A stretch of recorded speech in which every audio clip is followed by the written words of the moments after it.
Alright, so we've got this cutoff stripped down. I've got the rear ends unbolted. I've got them chained up and getting ready to pick them up.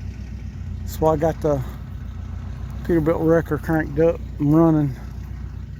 I've got the rear springs sitting right here. We'll get new bushings put in them, and bushings put in these bars, panhard bars, whatever you want to call them, that limits the side-to-side motion. Those bars right there, so we'll get new bushings put in them. But once we get these rear ends pulled out, we'll cut these riv nuts off and get these suspension brackets off, so we get ready to put this Airliner setup on the Kenworth frame and replace the 8-bag setup. So we'll get that done and show you as we go. Alright, so we got the axles off of this thing.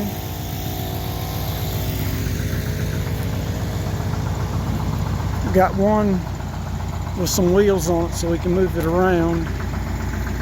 We got the other one slung on the wrecker, and we're going to put some wheels on it. Kind of set it off in the corner right here for the time being.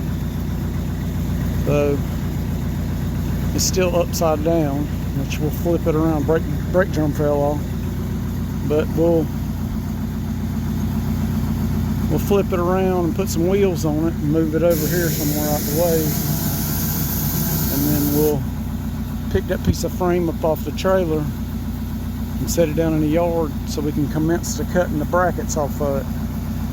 So that's where we're at right now.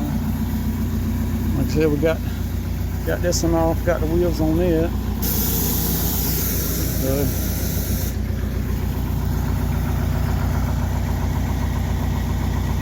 we'll get this one going here in just a second.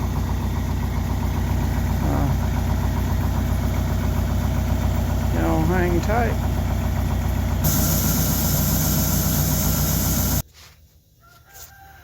Alright, so like I said, we got this thing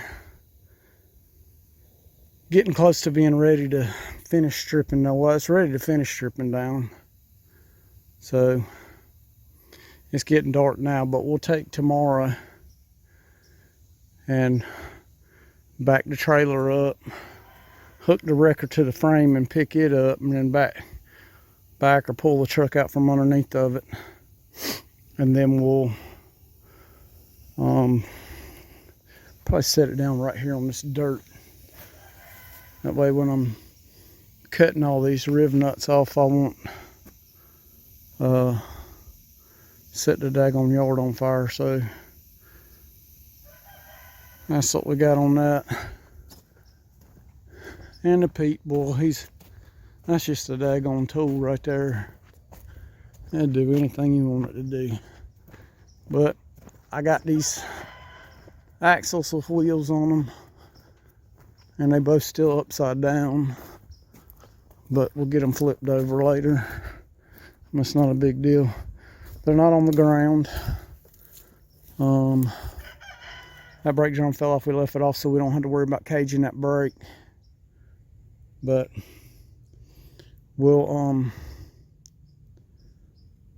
get these things out in the middle of the yard, and what the plan is, this Freightliner right here's got Meritor axles up underneath of it. Those were Spicer axles we just pulled out. So we're going to take these Meritor axles, which we got reman diffs coming, and we re-geared. These were 370s, so we got reman 355s, and this front diff, the power divider was jacked up. Let's see, do I got my flashlight on me? You can tell this diff housing, both magnets are slammed full of metal. You can see right there all the metal that's in there. Oh, and there's pieces. I didn't see that before. So yeah, that diff was definitely bad. So like I said, we're getting reman housings. I mean reman diffs. We're gonna pull these housings out, and then we'll take and we'll pull that, I don't know what you call that shaft that goes through to that hooks the front and the rear diff together. We're gonna pull that out and check the bearing and reseal it, so that way our diffs will be totally rebuilt. And then we'll take all the brackets and cut them off this cutoff that we got on the trailer here, and then we'll cut the 8-bag setup off the Kenworth. We'll set these brackets up and drill and everything, and then we'll take and weld all the holes that we don't need up. But the reason,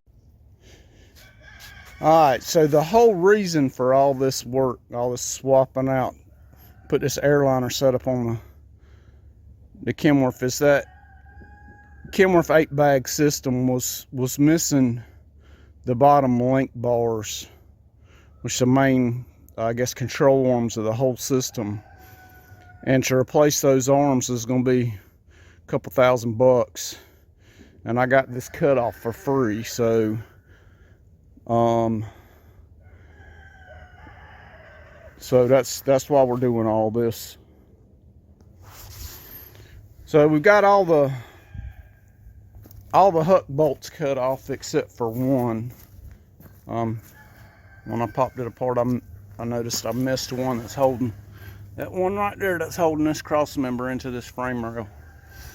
But other than that, they're all gone. They're all out. And in the process of doing this, I learned that I cut probably 2/3 of them off with a torch, and then I figured out that it's not really that hard to cut them off with a cutoff wheel. You can cut them like 3/4 of the way through or whatever, and pop them with a hammer, and they'll snap right off, and they come out real easy. Now you cut them off with a torch, and if you don't knock them out when they're hot, when they're still glowing, that the slag that's on them will keep them from coming out the hole good. So it's actually easier and cheaper to knock them out, cut them off with cutoff wheels than it is to cut them off with a torch. I mean, the ones on the inside, you want to cut them on this end. You want to cut this end of the hook off, and it comes out. But the ones that are on the inside of the frame, like this last one here, they're kind of hard to get to with a cutoff wheel, but because when it's inside the frame like that, it's kind of hard to get to. But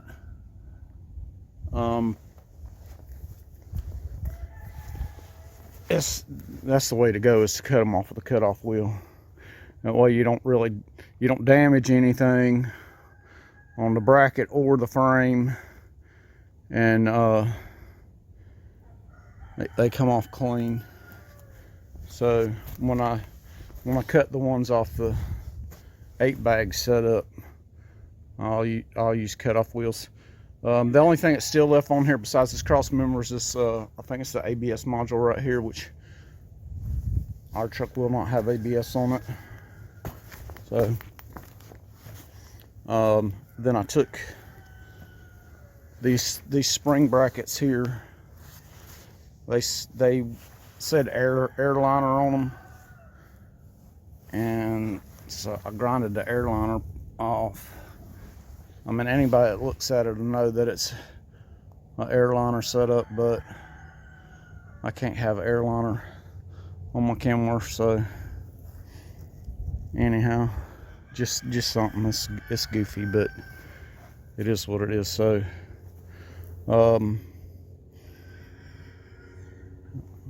we got a fifth wheel and a fifth wheel slide. We'll probably use all of that on the Kenworth. So that's why I cut the rails off and just left the fifth wheel bolted to it. So the Kenworth didn't have a fifth wheel on it. It's got the rails and the slide, but it doesn't have the fifth wheel. So that's kind of the way we did that. But anyhow, we got to get the airbags unbolted from the brackets, and then it'll be totally ready. These are shock mounts. Get the airbag mounts off, and then we'll replace, like I said, we're going to replace the airbags, the shocks, of course, and the bushings, and all the pivot points, and all the suspension will be new. So we're going for a brand new 68 W9. So y'all stay tuned, and I'll show you as we go with this.